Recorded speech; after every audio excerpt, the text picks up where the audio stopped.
नमस्कार, मैं तापस अग्रवाल आप सबका बहुत बहुत स्वागत करता हूं हमारे इस YouTube चैनल काव्यमय में। आज 1 सितंबर 2020 है और आज हम मना रहे हैं दुष्यंत कुमार जी का 87वां जन्मदिन। दुष्यंत कुमार एक ऐसा नाम जिसने हिंदी साहित्य में अपनी एक अलग पहचान बनाई। 1 सितंबर 1933 को बिजनौर की पावन धरती पर एक ऐसे आज़ाद ख्याल कवि, गीतकार, गज़लकार ने जन्म लिया जिसने सरकारी पद पर होते हुए भी सरकार की अव्यवस्थाओं के खिलाफ खुलकर आवाज़ उठाई।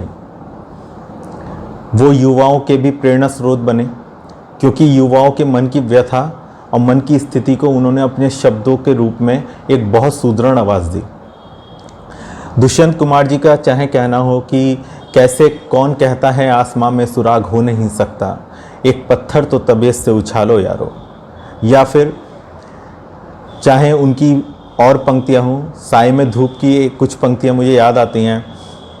सिर्फ हंगामा खड़ा करना मेरा मकसद नहीं, सिर्फ हंगामा खड़ा करना मेरा मकसद नहीं, मेरी कोशिश है कि ये सूरत बदलनी चाहिए, तेरे सीने में सही या मेरे सीने में सही, हो कहीं भी आग लेकिन आग जलनी चाहिए।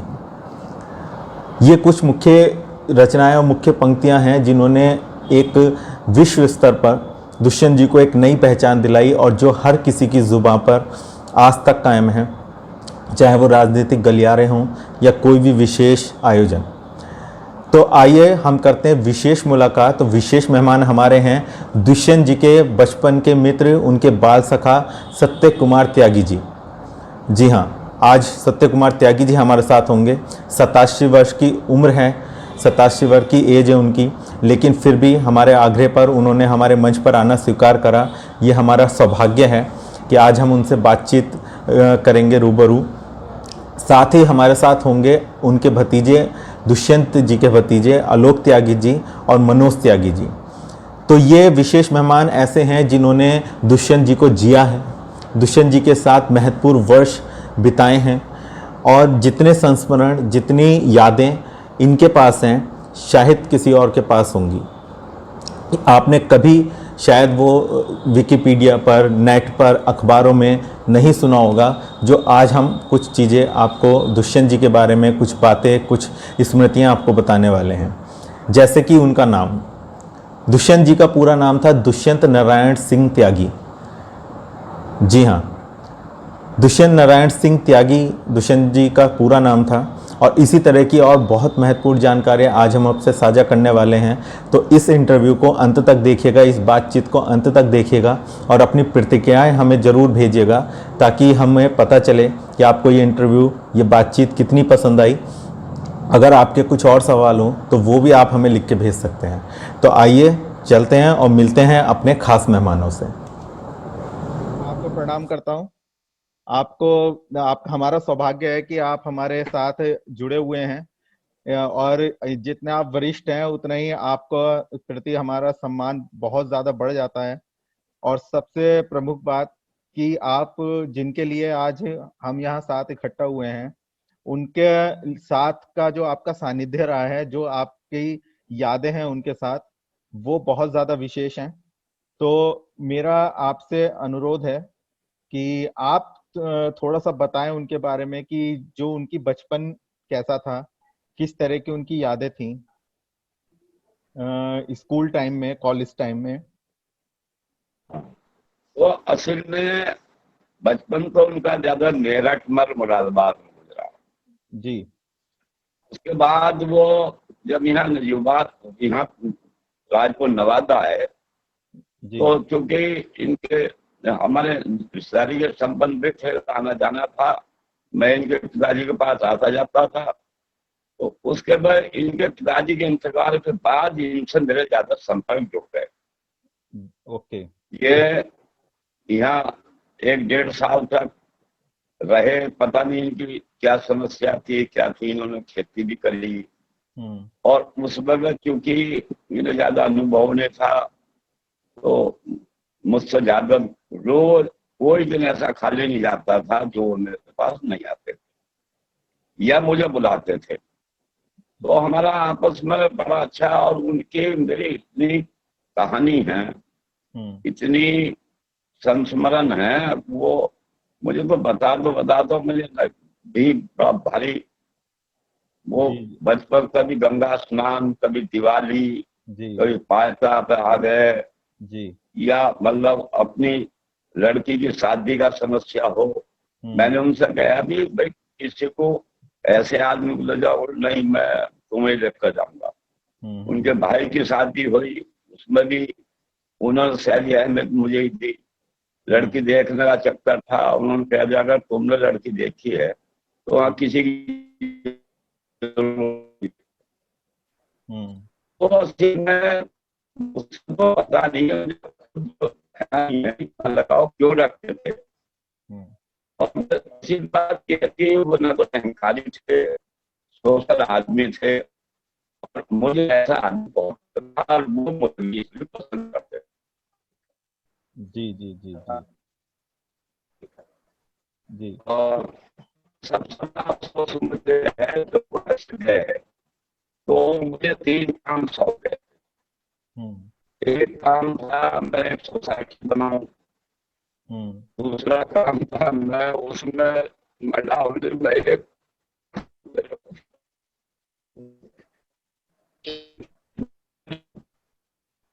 में गए जी तो वो मुझे 3 काम सौंप गए थे।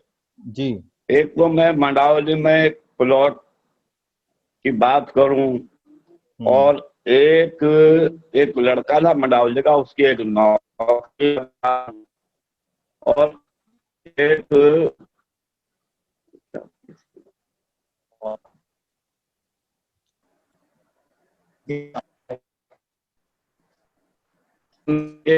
तो उनका ये था मैं यहाँ से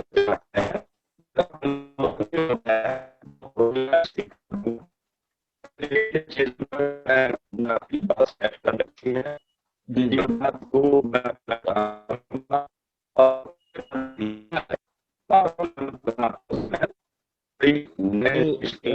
सत्य कुमार उसके त्यागी साहब बाद हमारे साथ उनके गांव से जुड़े हुए हैं, लेकिन किसी कारण से बार बार कुछ शायद नेटवर्क का इशू है। तो ये लेकिन हमारे कंट्रोल के बियॉन्ड है थोड़ा सा, लेकिन हम फिर से प्रयास कर रहे हैं उनसे जुड़ने का। और ये बाल सखा हैं दुष्यंत जी के, तो जितने संस्मरण जितनी कहानियां सत्य कुमार जी के पास हैं उतनी शायद किसी और के पास ना हो। तो हम एक बार दोबारा प्रयास कर रहे हैं उनसे जुड़ने का। गांव में थोड़ा नेटवर्क का रहता है समस्या। जो दुष्यंत जी का गांव है वो बिजनौर नजियाबाद के पास है। बिजनौर नजियाबाद से वो बिलोंग करते हैं, बिजनौर की पावन धरती से उनका नाता है। रघुनाथपुर से जुड़े हुए थे हमारे साथ सत्य कुमार जी, जो बाल सखा हैं दुष्यंत जी के। दोबारा कनेक्ट करने का प्रयास कर रहे हैं उनसे, जल्द ही कनेक्ट हो जाएगा शायद। ये गंगा स्नान को हमेशा वो आते थे, हम जाते थे यहाँ से, जी जी जी जाते थे। तो कई बार इतना बढ़िया हुआ, एक बार ऐसा हुआ हमारे घर के सब कहने लगे चलो स्नान कर दो। पहले खाना जमने लगा, पहले स्नान कर पाओ।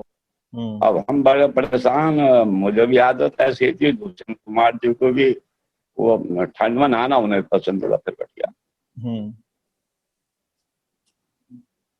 तो अब वो उन्होंने पहले तो ऐलान कराया, वहां ऐलान करा कर वो ढूंढ ढांड कर हमारे डेरे पर आए। बोले भाई क्या प्रोग्राम है? जी मैंने जी प्रोग्राम क्या है, ये तो बालक तो यूं कह रहे हैं ना स्नान कर कहो, मुझे लग रही ठंड। जी तो ये वो बोल रहे, उसने कहा यार ये तो बड़ी गलत बात है भाई, चलो मैं भी चल रहा हूँ तुम भी चलो। जी और वो खुद भी नहाने के बड़े चोर थे, मुझे पता था उनका भी, मैंने कहा चलो। अच्छा जी।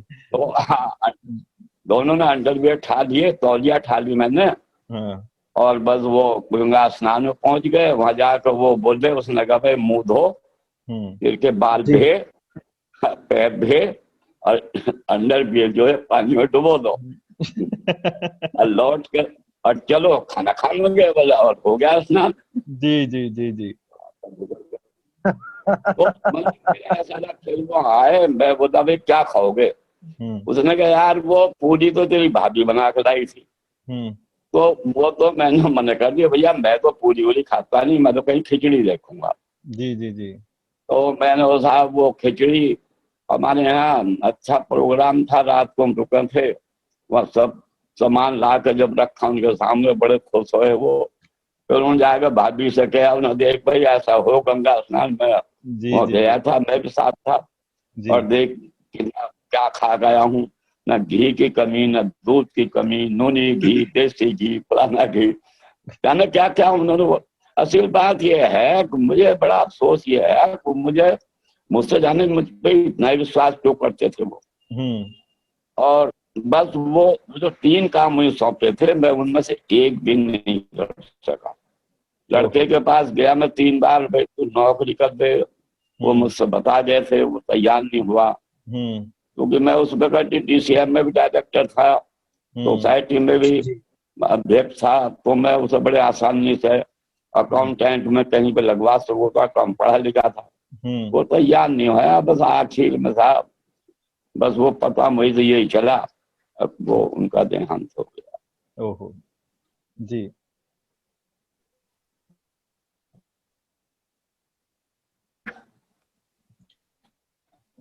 जी ये हेलो कुछ, हेलो हाँ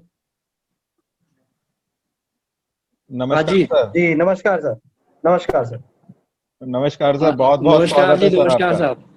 जी सर। बहुत बहुत आभार सर आपका। अरे आपका भी मनोज स्वागत है साहब, मनोज आपने त्यागी हमें सर, जहमत दी है, ये बहुत बड़ी बात है आपके लिए। धन्यवाद सर सर, जी बहुत सर, बहुत हम धन्यवाद। लोगों का हम लोगों का सौभाग्य है कि हम आज आप सभी के समक्ष बैठ पाए और हम आज उनके साथ बातें साझा कर पा रहे हैं जिन्होंने साक्षात दुष्यंत जी को देखा है और उनके साथ जिया है जीवन। जी। हम और तो सर, उनको पढ़ते आए हैं, तो हमारा बहुत सौभाग्य है। जी जी तापस जी।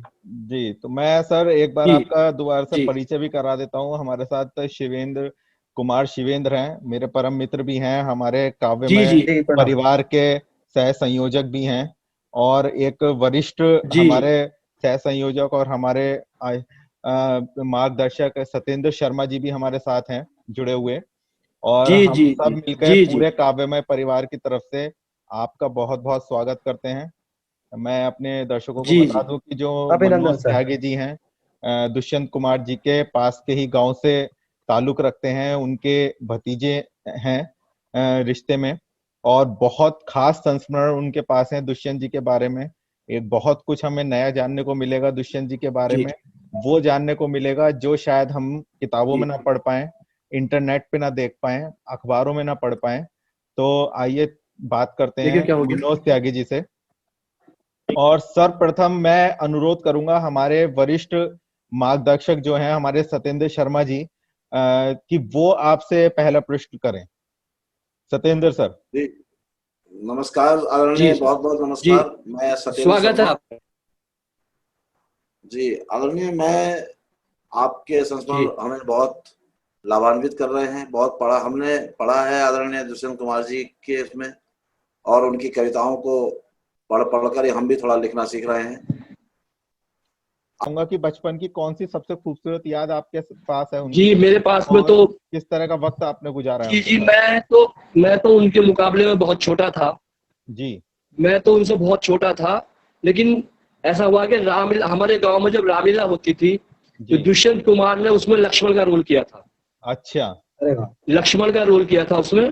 जी। और मजेदार बात ये थी कि जब वो रोल कर रहे थे तो उनके जो ससुर थे उनका रिश्ता लेकर आए थे उसी समय। और अच्छा। उन्होंने जो उसको देखा तो वो बोले भाई लड़का जो बहुत अच्छा गाता है जी। और बहुत बढ़िया है, और ये कुछ हमारी लड़की को कुछ कमा उमा के भी खिला देगा या नहीं। तो खैर वो हो गया, उनका जो रिश्ता भी हो गया और वो शादी भी हो गई। लेकिन एक अच्छा। विशेषता ये थी कि जी। रामलीला के अंदर जो हमारे गांव में रामलीला थी हम्म। उसमें वो जो जो उसका स्क्रिप्ट में जो उनको मेंटेन की थी, उन्होंने स्क्रिप्ट भी लिखवाई थी बैठ के। और जी। उसकी जो हमारे तर्ज थी रामलीला की, वो देहरादून से खुद लेकर आए थे। हमारे यहाँ अच्छा। जो रामलीला होती थी उसमें जो चौपाई की जो तर्ज थी वो बिल्कुल अलग थी, कहीं भी जिले में उस तरह की तर्ज नहीं थी, वो दुष्यंत कुमार लेकर आए थे। अच्छा, तो क्या सर वो अगर तर्ज कुछ आपको याद है मैं आपको? उसकी तर्ज सुना दूं। हाँ जी, बिल्कुल जी, सर, जी, जी। बिल्कुल। जी जी जी जी स्वागत है सर। जी, स्वागत हाँ, है। मैं भी उसको तर्ज सुना। जी, मैं तर्ज सुना रहा हूँ। स्वागत सर। सुनहु पवन सुत, सुनहु पवन सुत, सुनहु पवन सुत, सुनहु पवन सुत, रहन हमारी।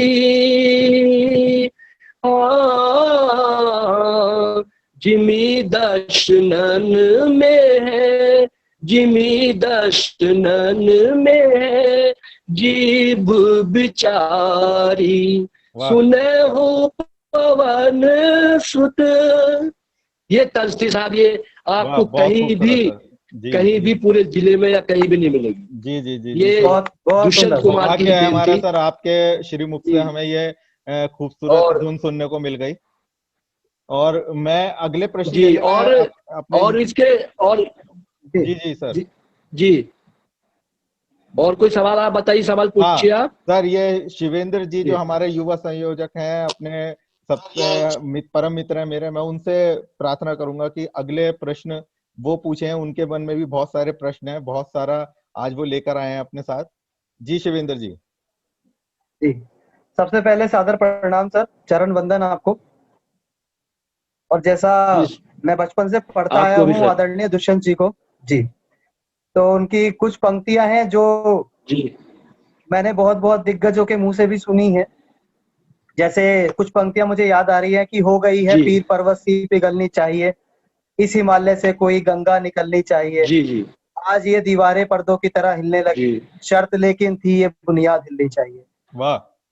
तो जी जी जी बहुत बहुत सुंदर। अच्छे, जब मैं पढ़ता हूँ दुष्यंत जी को तो मन करता है कि गजल मैं भी लिखूं, पर मैं हिम्मत नहीं कर पाता। जी तो जी तो मेरा मेरा सवाल है दुष्यंत जी से रिलेटेड, वो कौन सी एक ऐसी कोई खास बात जो जमींदार दुष्यंत जी को एक आम आदमी बनाती है? खास बात ये है कि जी, जी, वो जी, जमींदार, उस जमाने में जमींदारी का बहुत बड़ा ठसका था। जी समझे जी, जी, जमींदार के जी, सामने कोई आदमी जो है बात भी नहीं करना सकता था। लेकिन दुष्यंत कुमार की विशेषता ये थी कि जहां भोपाल में या बाहर बड़े लोगों के साथ में शिगार पीते थे, वो गांव में एक मजदूर से मांगकर बीड़ी भी पी लेते थे।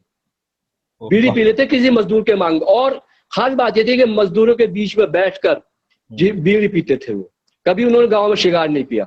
ये उनकी विशेषता रही है। और आम आदमी का ही उन्होंने दर्द जो है अपनी गजलों में लिखा है। मैं जिसे ओढ़ता बिछाता हूँ जी, वो गजल आपको सुनाता हाँ, हूँ। तो बिल्कुल ये भी, ये जी, जी, सिर्फ उन्होंने इसलिए लिखा कि वो आम आदमी से जुड़े।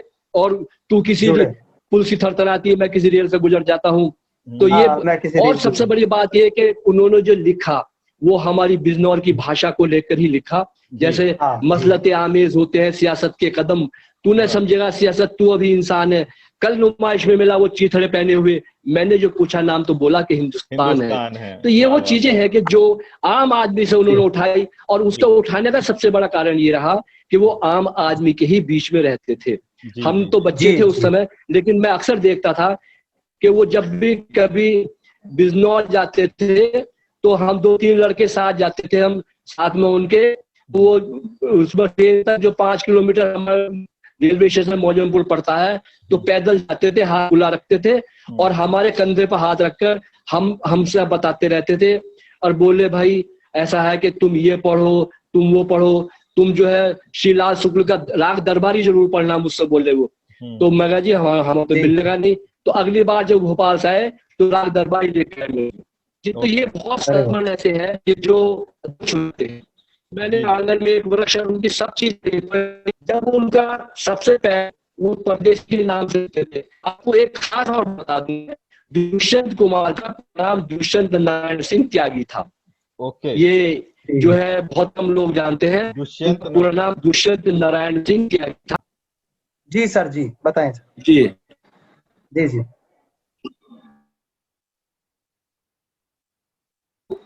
उन्होंने वो हम अक्सर हम बहुत प्रेरणा देते थे। जी और अक्सर बात ये थी कि जब उनको सबको उन्होंने सबसे ज्यादा नौकरी उन्होंने दिलवाई भोपाल में। हमारे कई लोग बाग ऐसे को नौकरी दिलवाई है कि जो बाद में गिफ्ट में उन्हें आयोग मिला है। और एक तो उनका बहुत विरोधी था गांव में, तो वो जो है अक्सर उनसे लड़ता रहता था, लेकिन उससे बोले यार लड़िए। तापस जी दोबारा से आप कनेक्ट ही करो। सर एक मेरा क्वेश्चन था, आपने अभी एक उनकी पंक्तियों का जिक्र कराया था। मैं भी उन पंक्तियों पे ही एक कुछ प्रश्न पूछना चाहता हूँ। पंक्ति थी कि एक जंगल है तेरी आंखों में, एक जंगल है तेरी आंखों में, मैं जहां राह भूल जाता हूँ, तू किसी रेल सी गुजरती है और मैं किसी पुल सा थरथराता हूँ। तो ये कहीं ना कहीं दर्शाता है कि उन्होंने प्रेम को भी कितने खूबसूरत ढंग से व्यक्त किया है, प्रेम को कितने खूबसूरत ढंग से लिखा है।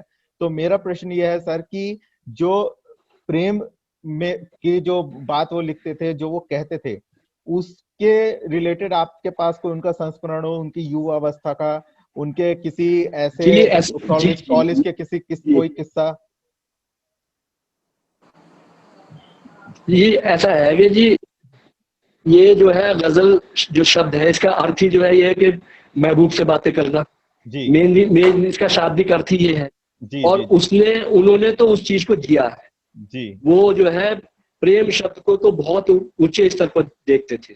एक छोटा सा संस्मरण जो है वो मैं किसी का नाम वाम तो नहीं लूंगा, लेकिन एक दोपहरी को एक जो है लड़की सिर पर संदूक रखकर और 3 किलोमीटर दूरी से वो आ जाती है और वो कहती है कि ये संदूक में कहाँ पे रख दो। तो उसके ऊपर उन्होंने पूरी कविता जो है वो लिखी और वो धर्मयुग के मध्य प्रश्न छपी।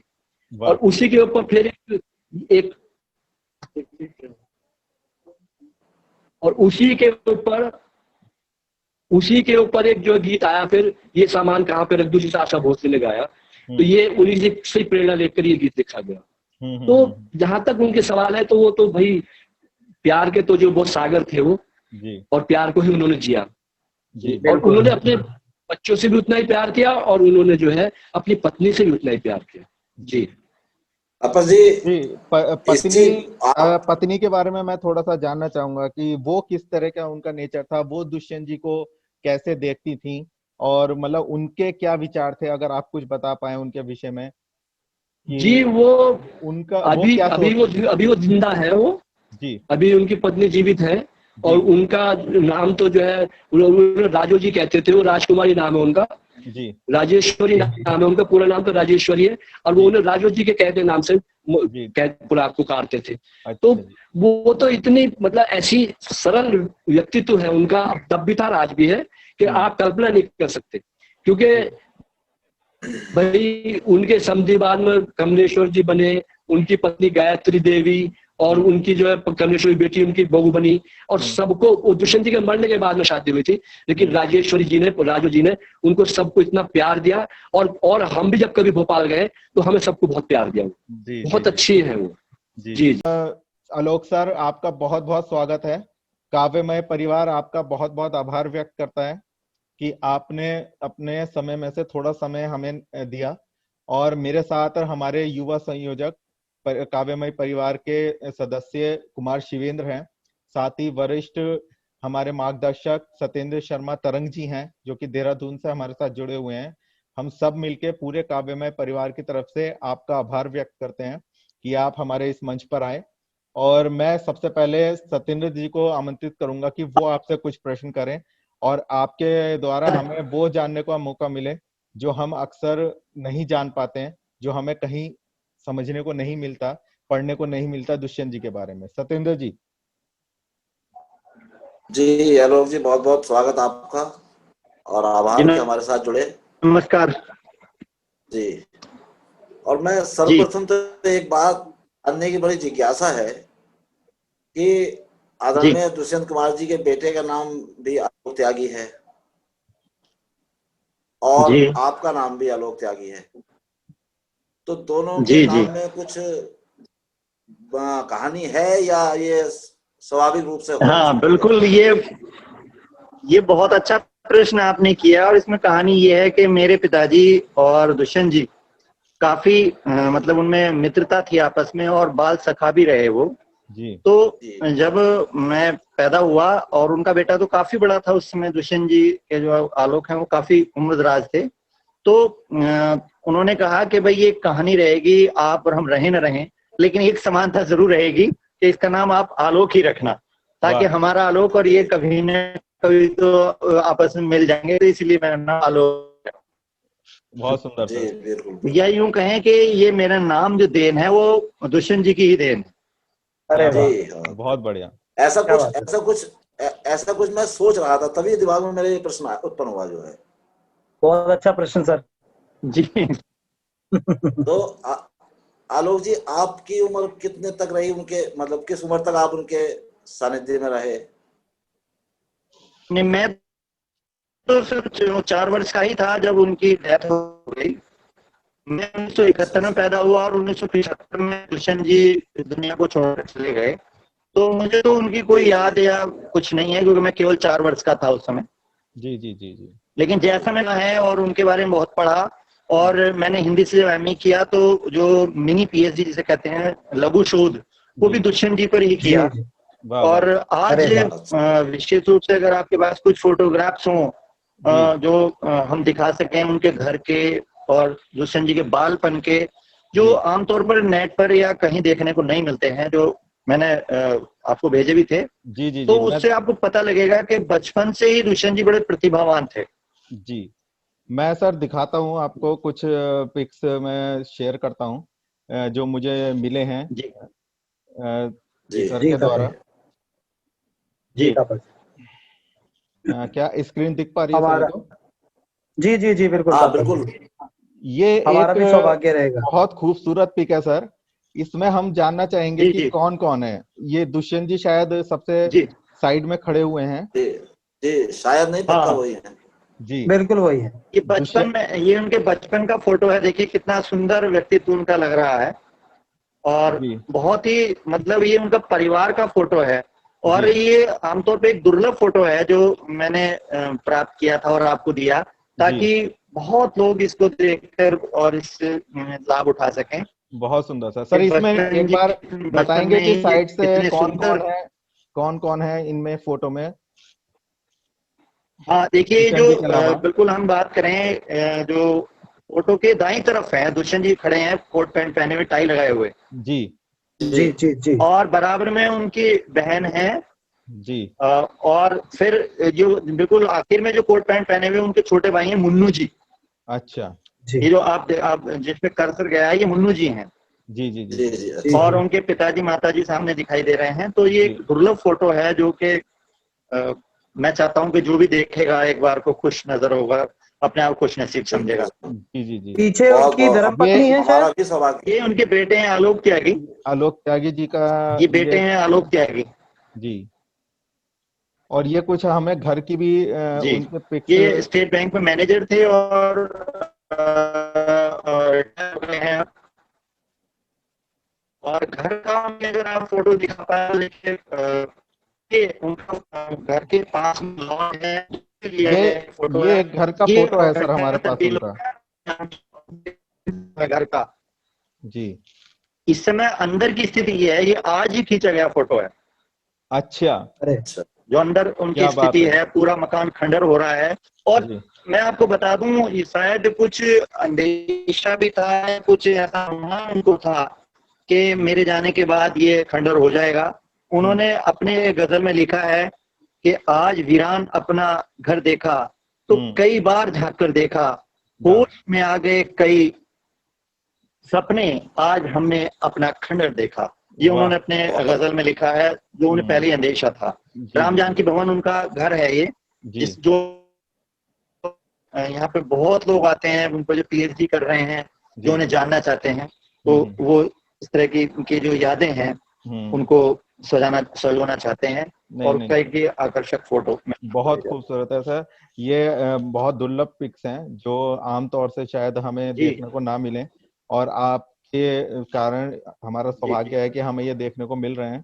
तो इस पे हम फिर और विशेष चर्चा करते जी रहेंगे। आपसे सर कुछ मेरे प्रश्न है को बहुत महत्वपूर्ण प्रश्न मैं आपसे पूछना चाहता हूँ, अगर आप तापस जी, एक इजाजत जी दे प्रश्न जी तो। मैं जी और पूछना चाहता हूँ। जी सर। बाद जी में आप मौका पूछें। दें। जी हाँ जी बाद में- जी जी जी आपने पूछिए बाद सर। में- जी मैं पूछिए सर एक प्रश्न के बाद फिर आपको अवसर देता हूँ। बिल्कुल एक बिल्कुल मेरा बहुत महत्वपूर्ण बिल्कुल प्रश्न है सर कि बहुत बड़े नामों में से एक थे दुष्यंत कुमार जी का नाम जो था हिंदी गीतकारों के रूप में, हिंदी जी गजलकारों के रूप में। तो जिस समय उनकी मृत्यु हुई, जी जब उनकी मृत्यु हुई जी 1975 में, उस समय बाकी बड़े साहित्यकारों की या बाकी रचनाकारों की क्या प्रतिक्रिया थी, उनके क्या टिप्पणियां थी, क्या भाव थे, या क्या किस तरह के उनकी प्रतिक्रियाएं आई उस समय जब 1975 में बिल्कुल। दुष्यंत देखिए, जी हमें बहुत छोड़ अच्छा के गए? प्रश्न किया। और उनके सबसे अभिन्न मित्र थे कमलेश्वर, जिनकी कमलेश्वर बेटी जी। से उनके बेटे आलोक की शादी भी हुई है। ओके। तो उन्होंने सबसे पहली प्रतिक्रिया ये दी थी कि दुष्यंत जी ऐसे व्यक्ति थे कि हर किसी से प्रेम करने वाले थे। जी। तो उन्होंने ये कहा था कि जो व्यक्ति किसी को भी अपना दिल दे दे, उस व्यक्ति को हार्ट अटैक नहीं हो सकता, मैं नहीं मानता। तो ये उनकी प्रतिक्रिया थी। और ये कहते हुए एक आंसू गिरा हुआ नजर आया था और वो कई पत्रिकाओं में छपा। इसके बाद फिर धर्मवीर भारती जी जो हैं वो भी, उनकी प्रतिक्रिया आई थी। और उन्होंने कहा कि जो व्यक्ति आलोचना से न डरता हो, सच्चाई से न डरता हो, उसकी मौत इतनी आसानी से हो गई, यकीन नहीं आ रहा। सर्वेश्वर दयाल सक्सेना लिखते हैं कि वो इतने बहादुर इंसान थे और इतनी सहज मौत हो गई। मैं सत्यपाल जी लिखते हैं कि कालिदास को हमें कालिदास शाकुंतलम में दुष्यंत सुनना था और एक ही दुष्यंत है, लेकिन ये इतना बहादुर था और यूं ही चला गया, अचंबा लगता है। तो उस जमाने में बड़ी चर्चा रही, धर्मियों की बड़ी फेमस में और तमाम चीजों में इतनी चर्चा हुई और सब प्यारे छोड़ के चले गए। बड़ी दुखद घटना उस जमाने की। जी जी जी जी सर, इसी से संबंधित एक और प्रश्न मेरे मन में आ रहा है और मैं आपसे इजाजत चाहूंगा उसको पूछने की कि एक जो एक परिचर्चा उनकी होती थी वो एक साहित्य जगत में होती थी, अलग उनका एक अलग मकाम था, सब कुछ था।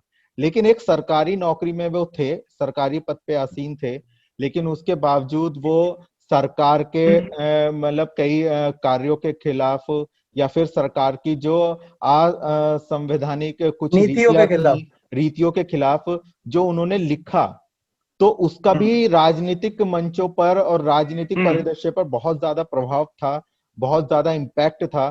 तो उनकी मृत्यु के बाद सर जी जी मेरा प्रश्न बताएं सर। था कि मैं जो जब उनकी मृत्यु हुई तो राजनीतिक गलियारों में किस तरह की हलचल थी, वहां पे किस तरह की प्रतिक्रियाएं थी,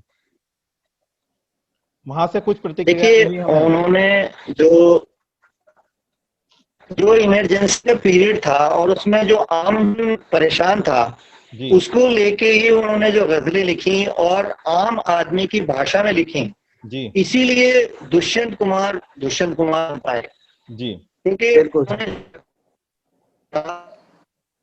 और जहां कोई दवा चला है उसको अपने शब्दों में बयान कर दिया। तो निश्चित रूप से सरकार हिल गई थी।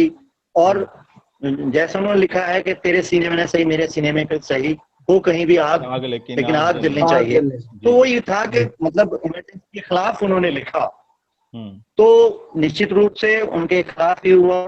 सबसे बड़ी बात यह है कि वो जो जिस पद पर थे उनके जो सबऑर्डिनेट यानी उनसे जो जूनियर था उसका प्रमोशन कर दिया गया और मतलब जिसके लिए जायज था वो प्रमोशन नहीं हुआ। तो ये भी एक दर्द उनके लिए रहा और उसमें राजनीति का वो शिकार रहे। जी जी जी जी जी जी अगले प्रश्न के लिए मैं एक बार शिवेंद्र जी को, कुमार शिवेंद्र जी को आमंत्रित करता हूं। उनका भी एक प्रश्न है, वो आपसे करना चाहते हैं सर। शिवेंद्र जी। जी जी सर, मैंने कहीं पे पढ़ा था कि एक कुछ ऐसा हुआ था, एक घटना कुछ ऐसी हुई थी गंगा स्नान की, कि जहाँ पे 1971 में दुष्यंत कुमार जी गंगा स्नान के लिए गए हुए थे और वहां पे बहुत आंधी तूफान कुछ ऐसा हुआ। और जहां तक मैंने पढ़ा कि कुछ शायद वो एक महत्वपूर्ण कुछ ऐसा घटा था। अगर वो किस्सा आप हमारे साथ शेयर करना चाहें सर। देखिए, मैं आपको ये बताना चाहता हूँ कि दुष्यंत जी को गंगा स्नान के मेले में जाने का बड़ा शौक था वो हमेशा जो गंगा स्नान के मेले से पहले आप जानते होंगे रामलीला चलती है, जब दशहरा आता है उस समय वो आते थे और फिर गंगा स्नान का मेला करने के बाद ही जाते थे।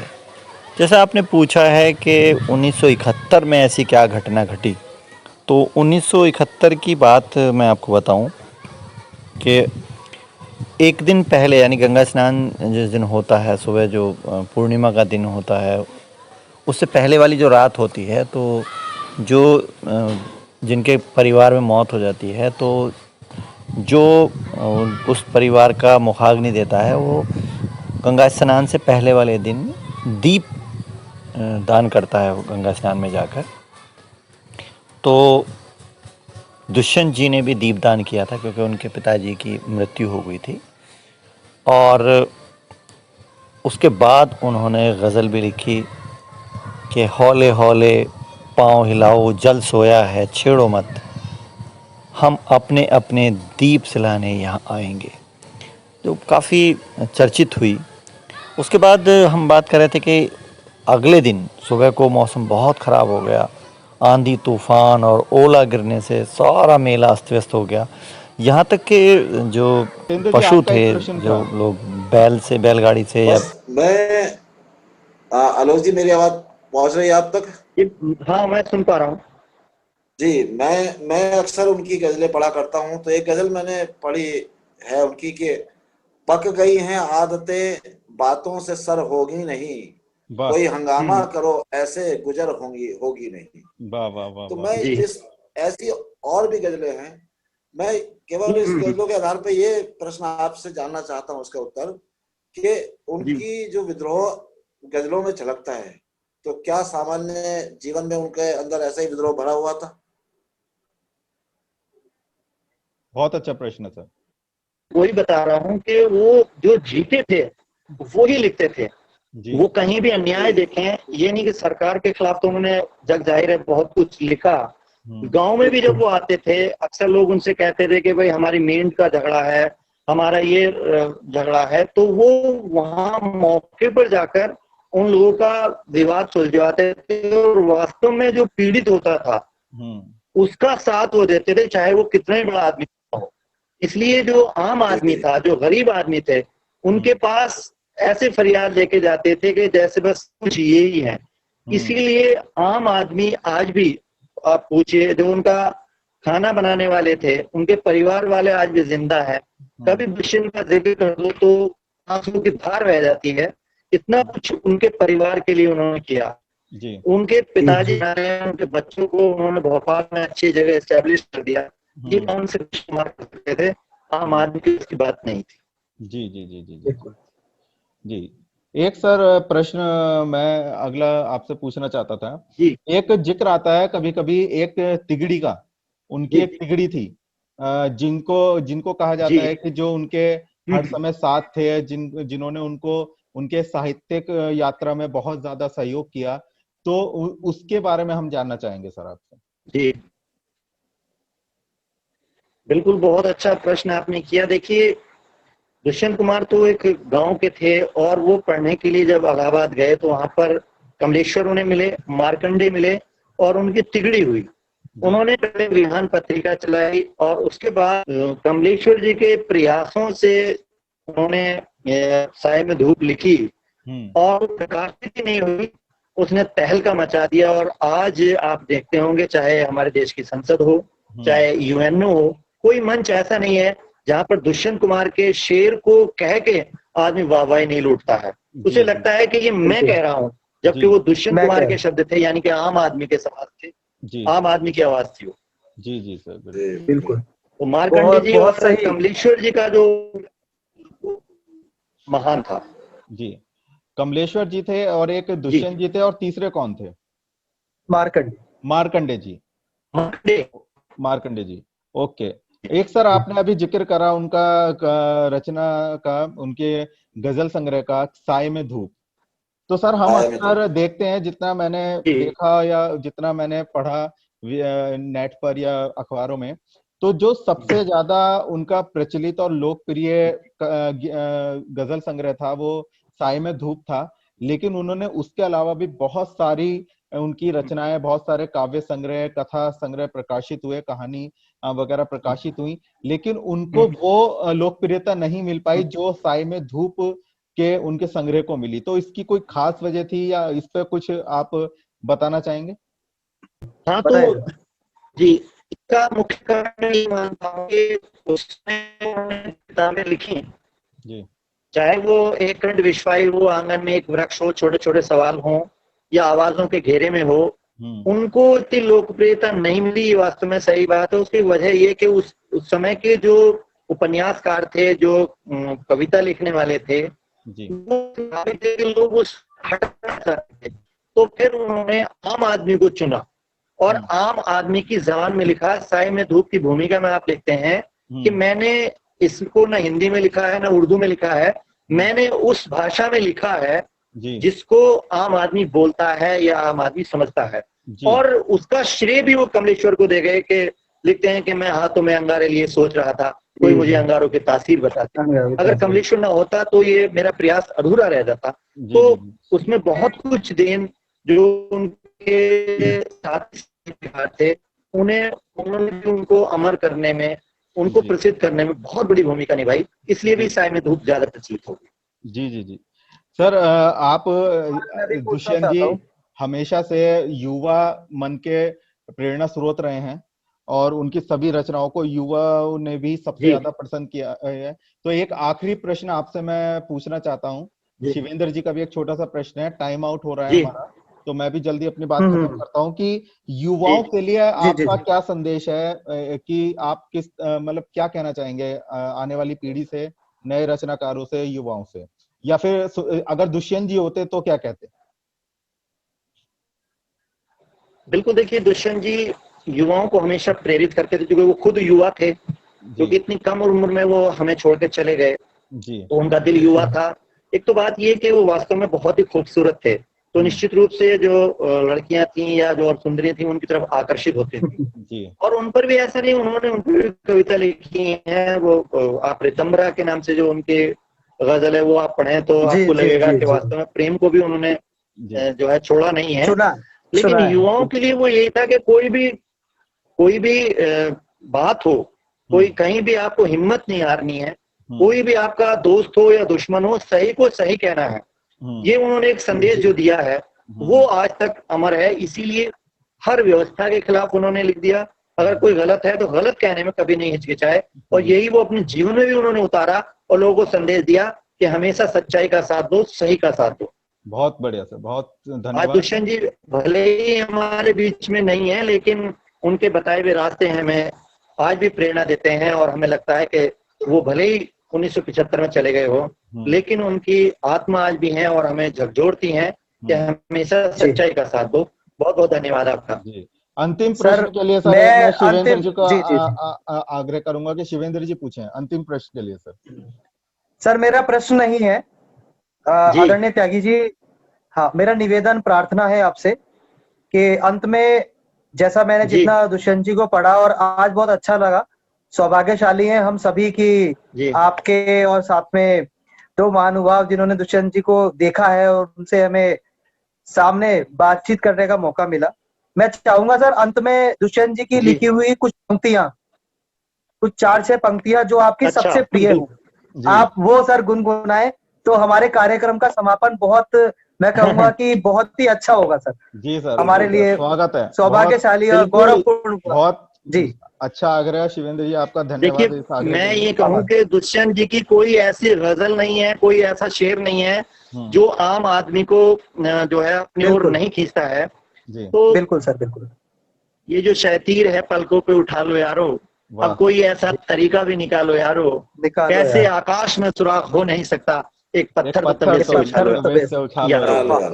रूप से ये जो शेर है बहुत खूबसूरत, ये जो है हिलाकर रख देता है जी। और दूसरे देखिए वो आम आदमी को का दर्द किस तरह से समझते हैं कि उसका जिस्म बोझ से दबकर दोहरा हुआ होगा, मैं सजदे में नहीं ऐसा हुआ होगा, कल 2 घड़ी के फाके से जो मर गया उसके बारे में लोग कहते हैं ऐसे नहीं ऐसे हुआ होगा।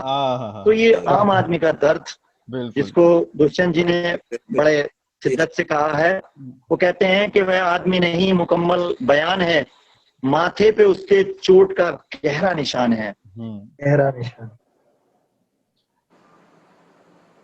जी सर, बहुत सुंदर, बहुत अच्छा लगा सर बात इसको करके। पता नहीं कि यहाँ पर इतना ढलान है। वाह वाह वाह सर, जी। कुछ कनेक्टिविटी का फिर इशू है, लेकिन सर बहुत अच्छा लगा कोई आपसे दिक्कत बात करके। आपका बहुत अच्छा बहुत सर। बहुत आभार सर।